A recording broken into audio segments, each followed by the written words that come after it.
Hi, I'm Rebecca Valcarcel. Let's take a look at the poem Introduction to Poetry by Billy Collins.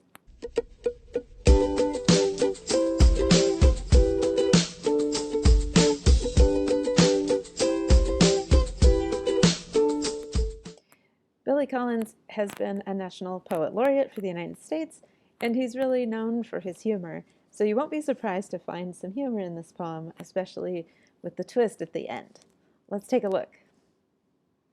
This is the Library of Congress's website, Poetry 180. It has 180 poems that are all fairly interesting and accessible, and I recommend them all.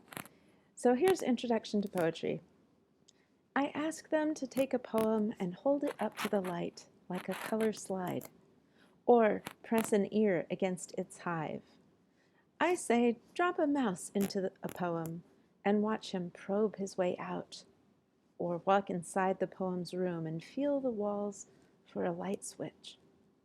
I want them to water ski across the surface of a poem, waving at the author's name on the shore. But all they want to do is tie the poem to a chair with rope and torture a confession out of it. They begin beating it with a hose to find out what it really means. So let's take a look at the very first stanza. I ask them to take a poem and hold it up to the light like a color slide. So when the speaker says, I ask them, we immediately know the speaker is saying, I ask readers of poetry, or I ask students, or maybe I ask teachers to look at a poem the way they would look at a special picture, a color slide that you hold it up to the light and you try to figure out what you're seeing. It's a bit of a discovery. And so discovery is one of the attitudes he wants us to have as we approach a poem. And in the next line, or press an ear against its hive. So hive, a beehive, has a special sound. And he's asking us to press our ears against the poem. So yes, poetry makes noise, right? It makes sounds. It has alliteration or it has rhyme. And the rhythm of the poem shouldn't be missed, right? We should enjoy the sonic elements of the poem. So the visual element, the sonic element. And then we go to the next part about a mouse, that we drop a mouse into the poem and watch it find its way out. So the poem is like a little puzzle. It's like a little maze that we want to observe not only how we puzzle it out, but how the poem puzzles out the issue it's exploring. So how does the poem solve the problem that it sets for itself, or if it's exploring a particular issue, how does it do that? You know, what moves does it make? What corners does it turn? What new roads does it find?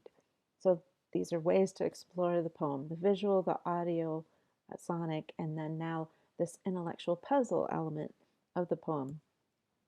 And then he uses the word water ski, to water ski across the surface of a poem, which is a really fun image. You know, it happens in the open air with sunlight and water, very different than the desk that we often are at when we encounter a poem, or the screen where we encounter the poem.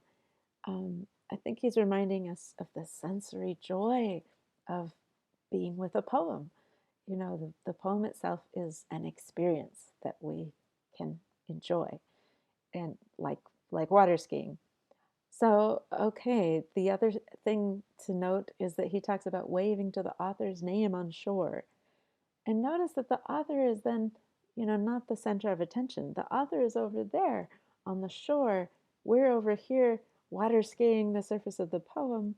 We're having fun with the poem and listening to the sonic elements and looking at the visuals, piecing together and puzzling out the things it's talking about.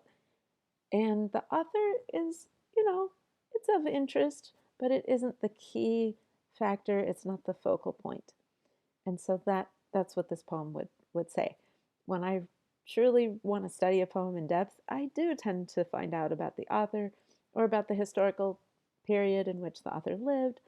And if that author is in conversation with other poets, like responding to previous poems or influencing future poets, but for this poem, the author is really a side note and not the key thing. And I agree. The poem should stand on its own, no matter who wrote it. Also, the end of the poem. Let's look at that. They begin. Oh, but all they want to do is tie the poem to a chair with a rope and torture a confession out of it. Oh, so instead of these interesting images, now we're at a very distressing image. They begin beating it with a hose to find out what it really means. Oh, it feels very violent to do this to the poem, this torture, a confession out of it. So the speaker here seems to say, don't be obsessed with the message of the poem so much that you miss the pleasures of the poem while you're trying to figure out what it means, as if all that matters is what it means. And once we figure that out, we can just throw it out. Instead, he wants us to enjoy the whole experience of the poem, the images, the sounds, etc. Now, does it mean that we don't care at all what the poem means? Well, I think this is a humorous poem, and so the poet and or the speaker of the poem has noticed that people do get kind of obsessed with finding the meaning at the expense of other aspects. But ultimately, I have to say, for myself, I do want to find the meaning of a poem, and I want to know, what does this poem teach me about life, about being human, about living in some kind of open hearted way? I want to know that. So, yeah, poems do have a meaning, although I will say some poems, maybe that isn't their goal to impart wisdom. Some poems really are just pointing out stuff and letting the reader come up with whether they think there's a message or what the meaning is. But a lot of poets are trying to convey something, but maybe not just one thing. Maybe if we get obsessed with, like, what does it mean? We're going to miss all the possibilities of what it could mean. And maybe in particular, we're going to miss the joy of experiencing the poem. So I think this poet is saying, hey, set this meaning thing aside for a while, loosen up, just enjoy the images, enjoy the sounds, see where that takes you, the emotions. We can worry about the meaning later. We don't have to just like focus on the meaning at the cost of everything else. Oh, well, that's my take on the poem.